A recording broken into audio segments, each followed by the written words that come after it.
இன்றைய நாளொரு சிந்தனை நிகழ்ச்சிக்கு உங்களை வரவேற்கின்றேன். இன்றைய நாளொரு சிந்தனை நிகழ்ச்சியில் நான் உங்களுக்கு சொல்லப்போவது, உங்களுக்கு என்ன கஷ்டம், துன்பம், வியாதி என்ன இருந்தாலும் நீங்கள் இயேசு கிறிஸ்துவிடம் கேட்க வேண்டும். ஏசப்பா, எங்களுக்கு உதவி செய்யுங்கள், எங்களை விடுதலையாக்குங்கள், எங்களுடைய வாழ்க்கையை மாற்றுங்கள் சொல்லி கேட்க வேண்டும். அடுத்தது கடிந்தப்புறப்படுத்த வேண்டும். காய்ச்சலோ வியாதி இருந்தாலோ அதை இயேசுவின் நாமத்தாலே கடிந்தப்படுத்துகிறேன், இயேசுவின் நாமத்தாலே கடிந்தப்படுத்துகிறேன் என்று சொல்லி திரும்ப திரும்ப சொல்ல வேண்டும். அதே மாதிரி வறுமையில் இருந்தால் வறுமையை இயேசுவின் நாமத்தாலே கடிந்தப்படுத்துகிறேன், ஏசப்பா எங்களை ஆசிர்வதிங்க ஆசிர்வதிங்க ஆசிர்வதிங்க என்று சொல்லி திரும்ப திரும்ப சொல்ல வேண்டும்.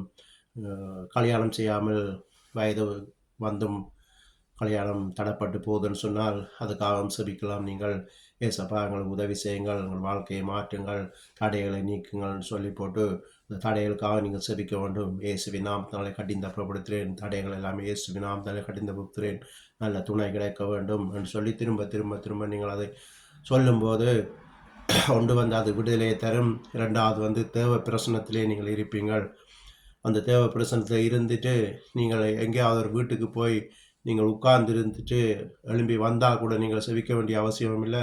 எழும்பி வந்தால் கூட அங்கே அந்த வீட்டில் இருக்கிறவர்கள் யாராவது சுகமில்லாதவர்கள் அவர்கள் அந்த இடத்துல இருந்தால் கூட அவங்களுக்கு விடுதலை கிடைக்கும். இந்த விசுவாசம் எங்களுக்கு இருக்க வேண்டும். அந்த அந்த இடத்துக்கு எங்களுடைய தேவனுடைய பிரசன்னம் எங்களோடு இருக்கும்.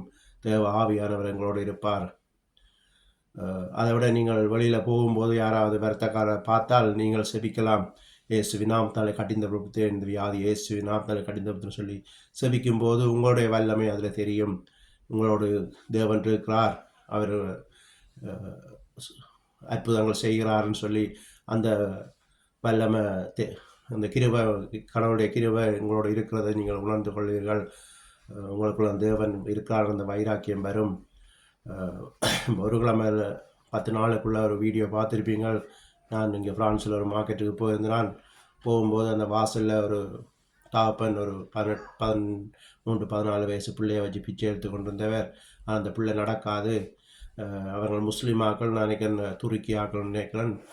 அப்போ நம்ம கேட்டேன், இந்த பிள்ளைக்கு ஏன் இப்படி இருக்குன்னு கேட்க, பிறக்கைக்கே உணமாக பிறந்தது, எலும்பி நடக்க மாட்டான்னு சொல்லி சொன்னபோது நான் சொன்னேன், நான் அந்த பிள்ளைக்கு செவிக்கணும்னு சொல்ல, அது சொன்னேன், இல்லை நாங்கள் முஸ்லீம்கள் செவிக்க, நாங்கள் அல்லாட்டான் செவிப்போம்னு சொல்லி. அப்போ நான் கேட்டேன், அல்ல ஏன் இந்த பிள்ளையை சுகப்படுத்தலை, அவ்வளோ 13 வயசுக்கும் தாயோட வயிற்றிலே பிறக்கும்போது உணமாக பிறந்தது, இந்த 13-14 வயசு வரைக்குமே எல்லாம் சுகப்படுத்தலை, அல்லாஹ்க்கு விருப்பமாக அந்த பிள்ளை சுகமாக ஆகாமல் இருக்கிறது என்று சொல்லி கேட்டபோது தான் அவர் சரி செவி என்று சொன்னார். அதுக்கு முதல் செவிக்க மாட்டேன், அல்லாதான் இது இப்படி படைச்சவர்னு சொல்லி சொன்னவர். அப்போ நான் இப்படி சொன்ன பிறகு அவர் சொன்னார், அப்படின்னா செவியன்னு சொல்லி. அப்போ தேவனுக்கு எந்த கடவுளுக்கும் விருப்பம் இல்லை பிள்ளைகள் வியாதியில் இருக்கிறது, துன்பப்படுறது, கஷ்டப்படுறது விருப்பம் இல்லை. அப்போ நாங்கள் வந்து இப்படி செபிக்கும்போது அது விடுதலை கிடைக்கும். இந்த விடுதலைக்காக தான் இயேசு கிறிஸ்து வந்தவர், பாவத்தை மன்னிக்கவும் சாவங்களை போக்குறதுக்கு நான் வந்தவர். அப்போ நாங்கள் இந்த விசுவாசத்தோடு நாங்கள் செபிக்கும்போது நிச்சயமாக விடுதலை கிடைக்கும். இதுக்கு ஆள் தேவையில்லை, எந்த ஆள் என்று பார்க்க தேவையில்லை. அவர் இயேசுவின் நாமத்தினாலே செபிக்கும்போது அவர் விசுவாசித்தால் தேவ மகிமை காண்பான்னு சொல்லி வசனம் சொல்லுகிறாரு. அப்போ அந்த இயேசு கிறிஸ்து இருக்கிறார், அவர் எங்களுக்காக மரித்தார், நாங்கள் செபித்தால் விடுதலை தருவார்னு அந்த விசுவாசம் இருந்தால் போதும். நீங்கள் யாராக இருந்தாலும் பரவாயில்லை, நீங்கள் செபிக்கும்போது அதில் வல்லமை காண முடியும்.